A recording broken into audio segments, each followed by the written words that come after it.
Hey, good afternoon, Automotive Aftermarket. It's Carm Capriato. It is Aftermarket Weekly. It's live. We always do this every Tuesday at noon. It's episode 26, and we're broadcasting from the Remarkable Results Radio studio. Good to have you here. And it's Election Day in the U.S. OMG, Election Day. I already voted, and I hope you did too. You're here for the most informative and fun 25 minutes. I think you'll find this side of the Monongahela River here as we do this each and every week. We have a guest host, which I'll announce in here just 1 second, and we have a shop tour to do. And we're on Facebook, we're on LinkedIn, we're on YouTube, we're on aftermarketweekly.com, we're on remarkableresults.biz/live. There's not too many places that you can't find us. So glad to have you here. Guess who's in the house with me today? Gentlemen, I think many of you know Dave Hobbs. He's with me. He is my guest host for the afternoon. And Dave, so glad to have you here. Let's bring on Mr. Dave Hobbs from a senior field trainer and curriculum developer, Delphi Technologies, ASE Master Tech, L1 and L3 specialist, right? Yes, exactly. Man. The L3 is very important. We're going to talk about the hybrid EV world. Yeah, Dave's a big get. I mean, I have to tell you, if there's anybody bigger and better in the training world, it's Mr. Hobbs, and I am so glad I got you here. Rick, we have a PowerPoint that shows something with Dave here. I think we have a slide. Let's bring that slide up. Hang on 1 second. I broke my own cardinal rule. I didn't turn off my cell phone.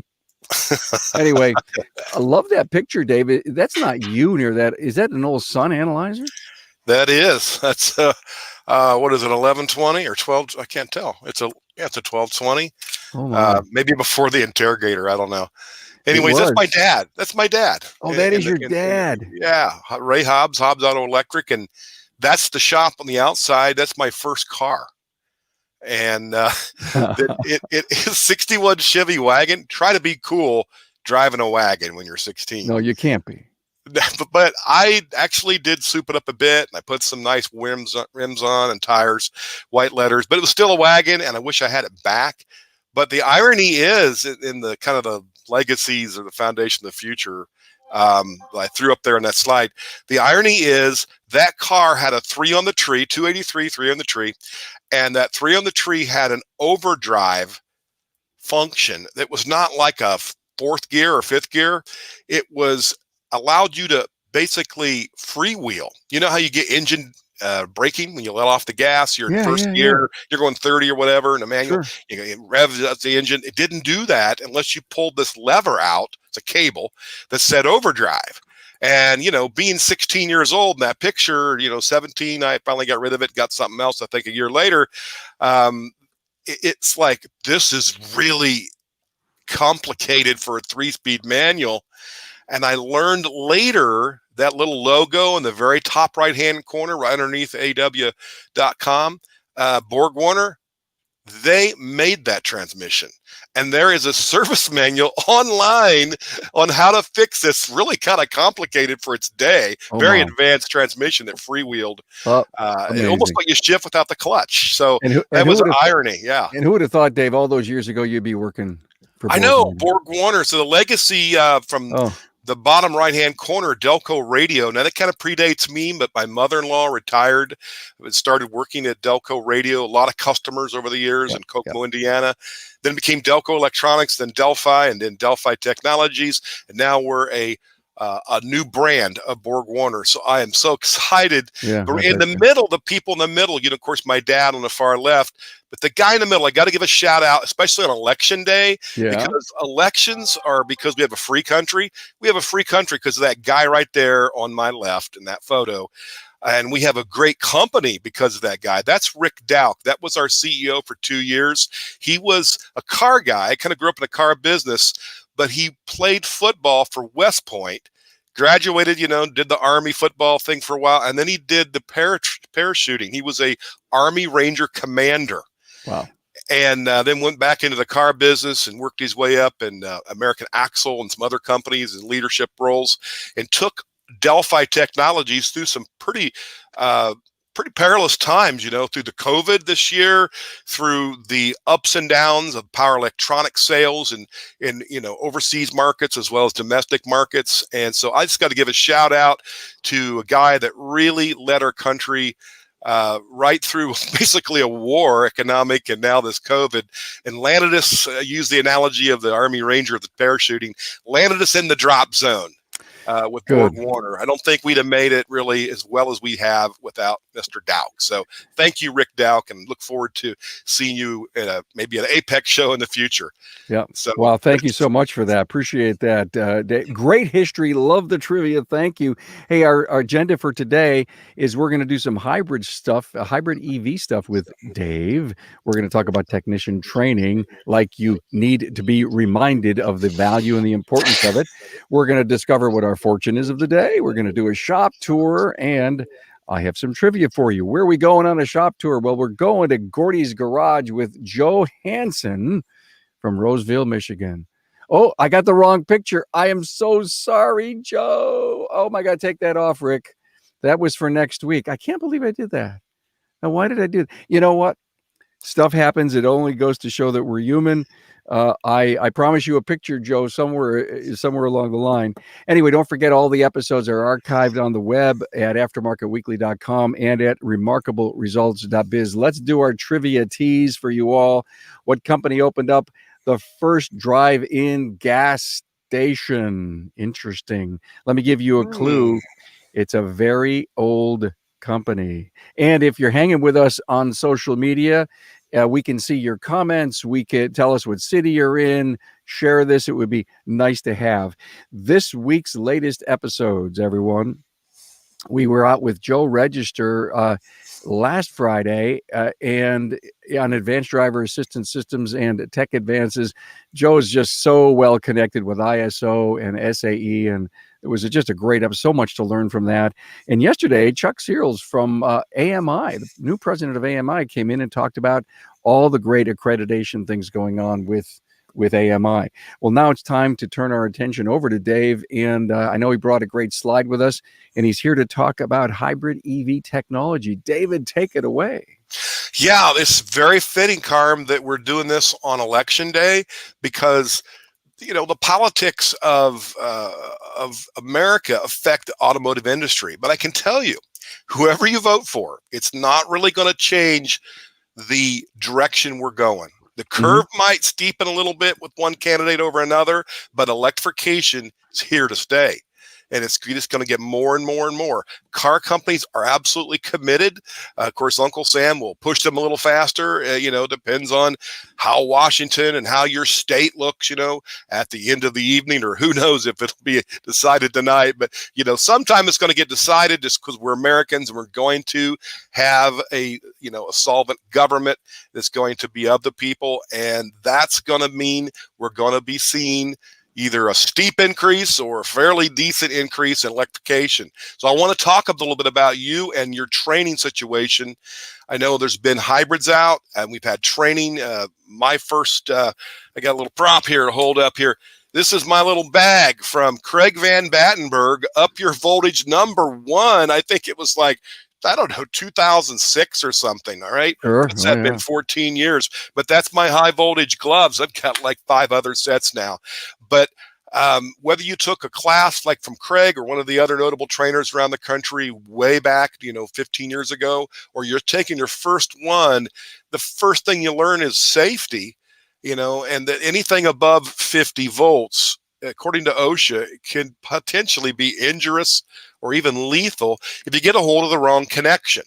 So that's why the wires are orange. I got a little service disconnect right here in my hand.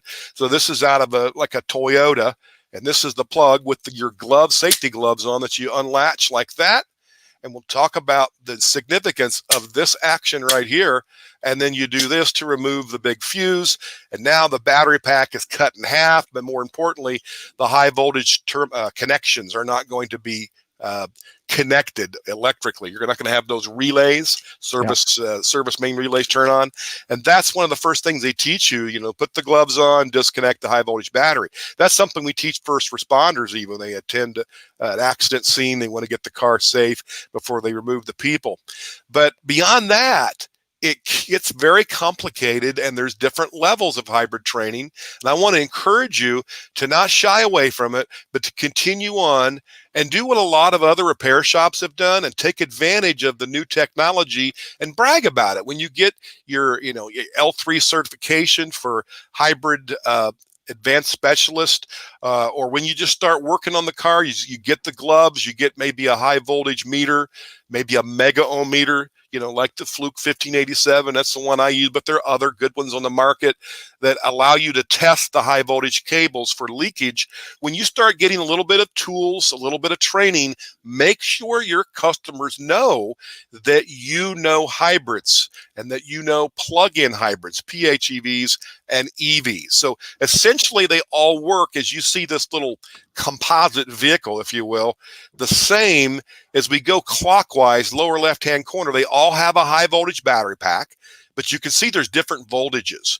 GM had a 42 at one time, and now they've got 130. And a few older cars you may run into. The car I have in my driveway, my personal car, is a hybrid Malibu. It doesn't say the word hybrid anywhere on the fender of the trunk. You raise the hood and you got orange cables and a big 3-phase motor generator. So it's 130 volt e-assist, but there are higher voltages out there. And the thing we're going to see with EVs, Delphi is really big into, and that's why Borg Warner picked us up, because they have the transmissions and turbochargers that can be spun and integrated with high voltage motors. We are the power electronics leader out there. So we're making inverters and converters. That's those parts there in the middle you see. So all hybrids have a high voltage battery pack, but over in the lower right-hand corner, you see a traditional location for a 12-volt battery. All hybrids, EVs, plug-in hybrids, they all have a 12-volt battery, because 90% of the vehicle is still 12 volts. Blower motors, power seats, power windows, that kind of stuff. So everything you know as electronics tech working on vehicles today still applies. Now we'll add the high voltage. Now, the high voltage is either AC or DC. The battery pack, of course, is DC, but you get into AC thanks to the inverter, one of the two of the major power electronics components on any hybrid or any EV, electric vehicle, like a Bolt or a Tesla, whatever you're working on. So inverters do the job of those two little pictures at the very top, right in the middle. Looks like one of those jobs you plug in your cigarette lighter. You can power your laptop up on vacation, right, Carm? You do that? You ever work on vacation, let your wife drive, and you who me? Type away on your laptop? God, no. Yeah, right. I'm guilty of it. My wife's in the next room, and she'll tell you he's always working, and she loves to drive, and I love to work, scan cars typically when I'm riding in them, and maybe write PowerPoints for presentations. I've heard you tell those stories. The inverter changes a DC from cigarette lighter to AC. Well, that's what an inverter does, a bigger version on a car, but more importantly, on the right of that inverter, you plug in the cigarette lighter. Okay, so it kind of tells you what the big inverter does in the car. It does like the diode rectifier bridge. So I don't know if anybody's ever seen inside an alternator these days, because that's a lost art. I think my dad was maybe the last of the auto electric guys, but that's a diode bridge that changes the AC in an alternator to DC. And the very bottom picture, the converter, is the equivalent of the alternator. That's why you see that picture. It looks like an alternator. The DC to DC converter is a solid state version of an alternator. It makes the 14 volts that 95% of electrical system relies on. So that's a crash course, plus the motor generators, 1 or 2 or 3 or whatever, that run on 3-phase AC. So I want to encourage technicians to learn not only hybrids, but alternating current. Even dive into what we called in school Eli the Iceman. It's a limerick of ELI and ICE, has to do with inductive reactance and capacitive reactance. No, you're not probably going to be doing any circuit designs, but you're going to be circuit analysis quite a lot as we go forward into these cars getting more and more miles on them, Carm, and we got to understand them like the back of our hands, like we do gas engines now. Amazing. I I was so impressed with this quick overview, Dave. Thank you for it. You have another segment, but we've run out of time. So, would you come back and do the technician piece in say a few weeks for us? Most certainly, you would Oh, love to. thank you so much, because we've got Joe out there and we want to do this shop tour. And as we always do, we're attempting to promise this 25-minute show each and every week and make it fun, fast paced and everything. But boy, you talk about a fast paced trip through an EV and a PHEV. I guess if you don't touch the orange cables, bingo.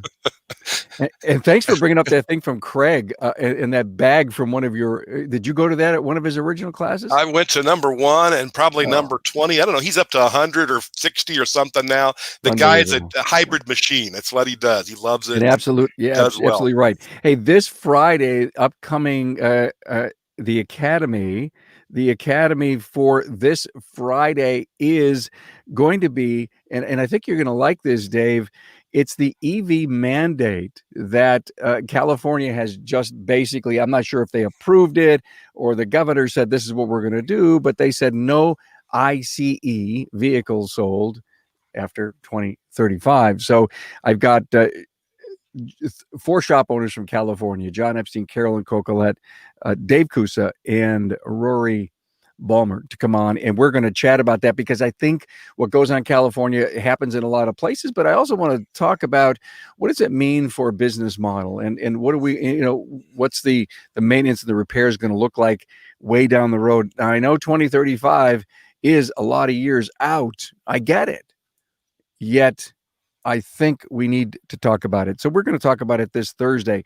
And don't forget, this Friday, this Thursday, is the Repurposed Town Hall Academy. We had Hunt Demarest on. We talked about the CARES Act and PPP, and what you're going to have to do to get the forgiveness and what the tax consequences are on that. So thank you for that, David. Now we're going to jump out, I believe, to no, we're not going to do that. We're going to do Fortune. Thank you, Rick, for keeping me on track. Ever since we skipped here's our Fortune cookie of the day, and my lunch, by the way. It's lunch. That's yes, right. It is lunch. That's why I started to do the Fortunes. There is something seeing, and there is something being seen. That's pretty heavy. There is something seeing, and there is something being seen. Wow, that's beyond my pay grade, but there's our Fortune of the day. Let's go out to see. Sounds like a good segue right into Joe Hanson's shop tour, right? Let's go out to see Joe. Joe, thank you so much for being here from Gordy's Garage, Roseville, Michigan. Take it away, my friend. How we doing? You had me scared there with that other shop. I was like, I didn't prepare for that shop tour. I didn't know that shop. I am so sorry, my friend. I can't tell you. So sorry. No big deal at all. So I'm going to flip the camera around here and do my best to give you a good tour of the shop. Thank you. It's a beautiful day here. It's very sunny in Michigan. Oh, great. All right, there we go. So that's what it should look like. Gordy's Garage right there. My dad founded us in 1980.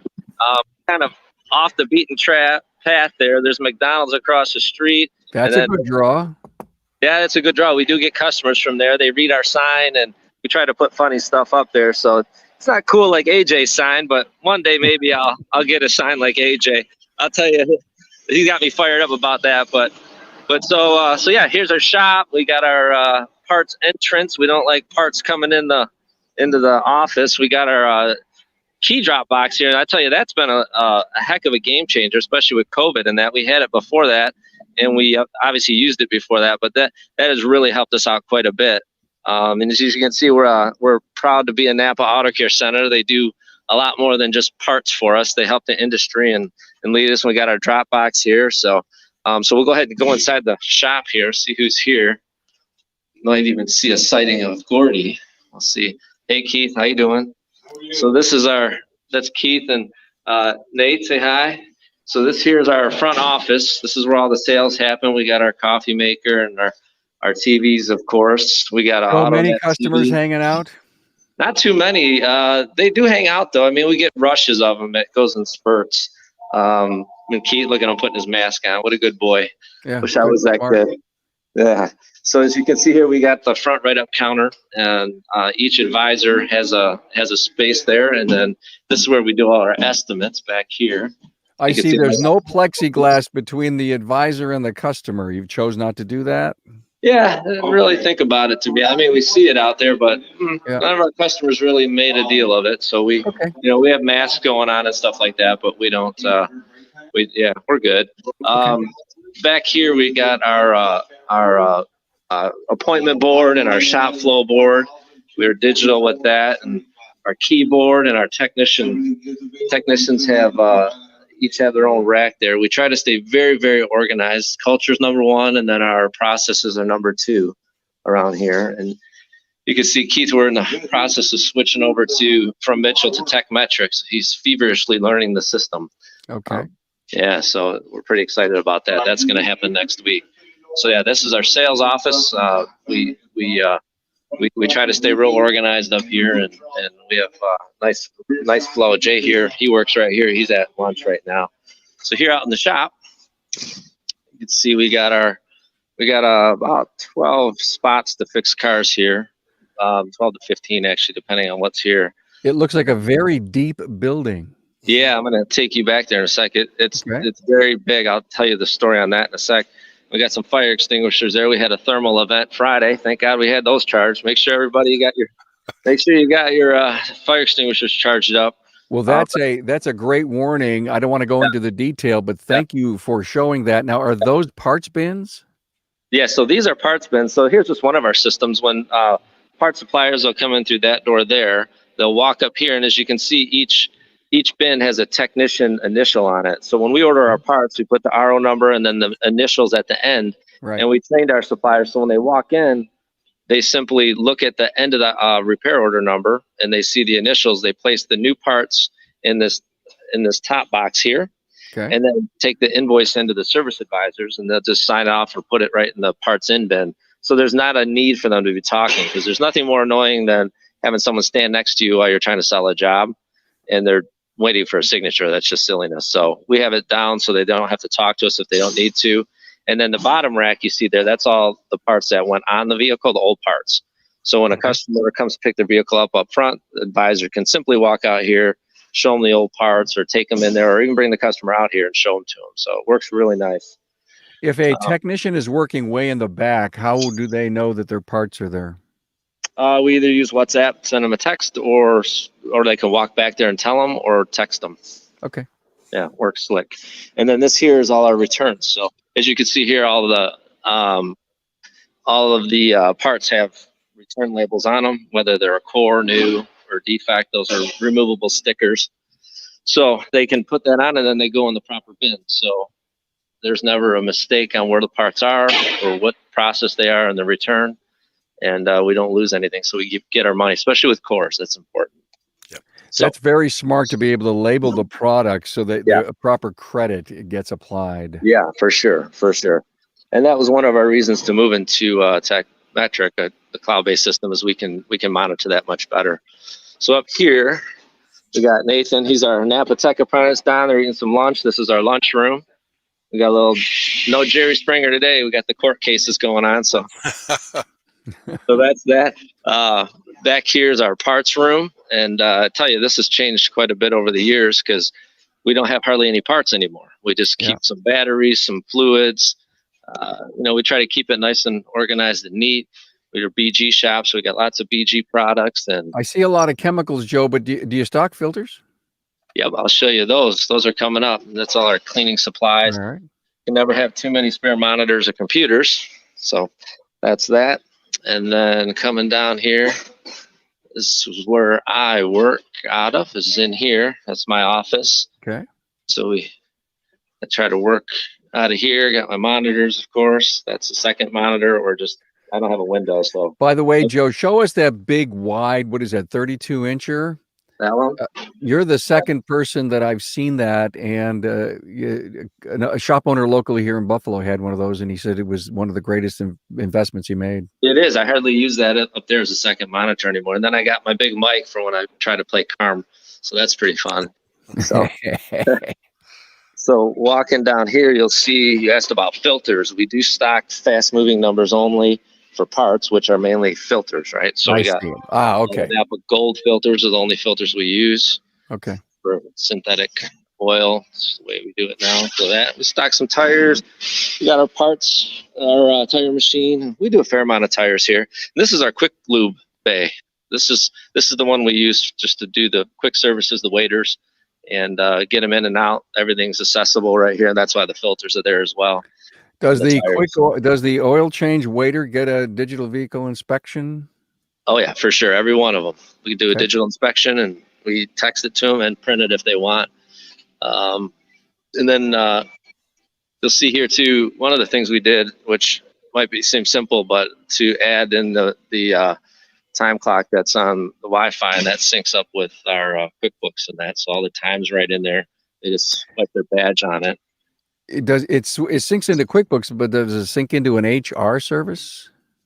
I don't. Well, we use QuickBooks Payroll, so okay, that's all right. That's our And then our technicians. There's a report there each morning. Keith, what's going on, buddy? There's a report there each morning. The technicians update their billable hours, and that we track that. It's important, I feel, that even though we have reporting and automation and all that to measure the billable hours and whatnot, it's still important for the techs to because our techs aren't 100% flat rate, so it's important for them to be aware and punch those numbers in, and I'll show you that in a minute. Okay. So this is Nate's little station here. That's where he does all the general maintenance stuff, and he's a good boy. He got his name on the wall. He's like I said, our tech apprentice to the Napa program. That's going real well. So happy to hear that, man. How far in is Nate into the program? Year. A year? Great, great. Had a little delay there for a little bit, obviously, but he's back at it now. So this is Don's station here. So he's got a couple boys, got all our BG machines. This is the infamous Gordy's toolbox, one of them. Hey, Joe, where are the vehicles coming in from? The front or the back, the side? They come in the front door there. Okay, and they get driven door here. Okay, all right. Yeah, or they can come in. I'll show you in a minute. The back door there. So Carm, I saw a hybrid on the rack. Yeah, and Joe, you guys must have. Yeah, you guys must have just kept adding to the building. So what happened is this. So my dad started to see this room here. Yeah. This was his first office here. This is now our computer. This is our diagnostic room. So we keep all our diagnostic tools here. So we have the Ford, GM, and Chrysler factory tools, because 87% of our cars are those, and then we have for all the rest of them, the Autel. And our AC machines and that. But this was his office right here. This is where he started. And then, so this was his shop in 1980. So it was this right here. And then what happened is he decided, well, we need to grow. So he went to the front of the building. There was a wall here. This was not a hole. Yeah. And neither was that. So he worked at the front. Then he punched a hole in the front here, or in the middle here, for the quick lube lane. And then, not too long after, probably 5-6 years later, he poked a hole here, and so now we have this too. So wow, how many vehicles are in that back one? About 5? There's 4. That's my dad's truck, and then there's 1, 2, 3.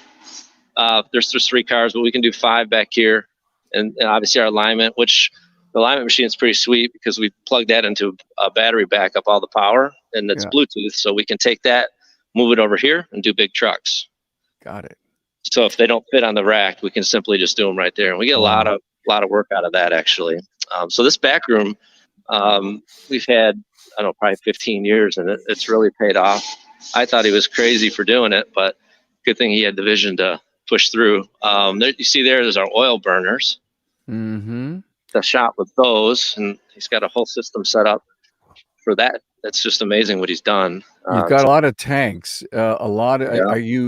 Is it oil? Is it waste? Is it washer solvent? What do you got in there? That's waste oil there. Okay. That's what we heat the burners. That's antifreeze. That there's washer solvent. Then trans fluid, just all bulk, and these are all bulk oils. Well, for sure, you've got the size of building to be able to house all those tanks. Yeah, we do have a lot of room here. We're very fortunate for that. So that works out well. Where are you getting most of your new business, Joe? It's word of mouth. It's pretty equal. I mean, between drive by from our fancy sign and our, we do get a lot from that sign. It's just amazing. It's archaic, but it works. People like humor, so they read it and they come in. It's great. But then we get a lot from Google as well. Our reviews, people come in and say, I read your reviews, and now say, hi, Greg. So they read the reviews and then they come on in. So it's been it just works out. Mostly word of mouth though. And this is the what I said, the technicians track their time. They punch their numbers in, and all the technicians have a tablet. As you can see there, all the technicians have a computer on their desk so that they can get information, obviously, for fixing cars, but also monitor the stats in the shop. We try to involve them in all the numbers. Some have an opinion, maybe not to do that, but I just think, hey, let's we're all in this for as a team. Let's share the numbers so we all know where we're at. We can all hold each other accountable, and work as a team to get the cars done and serve the customers. Good stuff, Joe. Yeah. We're running way late, but I do appreciate what a hell of a tour. Great business, big facility. Now, what is that? Another office there? No, that's this was the succession plan. He wanted this. This is what he wanted, so he's in there on his Facebook probably. Oh, yeah, he might be watching us. I don't know. Maybe he is. Hi, Gordy. Could be. There's his other box. Yeah. Hi, Gordy. Say hi, Dad. There's 100 million people watching you right now. Hello, Gordy. Finally, we got a chance to see Gordy. Yeah, it's cool. Yeah. What a great legacy business, Joe. And you've been involved in the business for how many years? Well, probably 25 years. 25. Okay. And then about 3 years ago, almost 4 now, we completed the succession plan. So happy for you. It's always great to see a succession plan happen. Joe Hansen, Gordy's Garage, Roseville, Michigan. Thanks. Hang out with us here.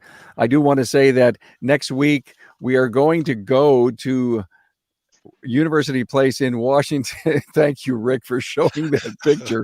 That was a mistake. McCabe's automotive specialist, Ashley McCabe, is going to show us her family business. And also Jamie Carlson from Irvine's Auto Repair in Grand Rapids, Michigan, is going to be my guest host. Hey, let's hammer that trivia question, everyone. Let's see if everyone can remember what that is. What company first opened up a drive-in service station, drive-in gas station? Well, the answer is Gulf. Imagine that. Gulf opened up the first station in Pittsburgh, PA in 1913. Oh, my. Huh. Now that's an old company, isn't it? Yes. Yeah, it is. Hey, thank you so much for being here. If you want to have your own shop tour and provide us a shop tour, love to have you. Carm at remarkableresults.biz or carm at aftermarketweekly.com. Watch all the archived episodes. Joe Hansen, Dave Hobbs, you're coming back, Dave. We got to do that second piece. Thank you all so much. And Joe, will you come on and guest host with me someday? Heck yeah. Invite me. I'd love to. Heck yeah. Beautiful. Love it. Thank you. You got that beautiful microphone. That'll work, right? Yeah. Cool. Love it. All right, everybody. Thanks. Have a great week. Thank you.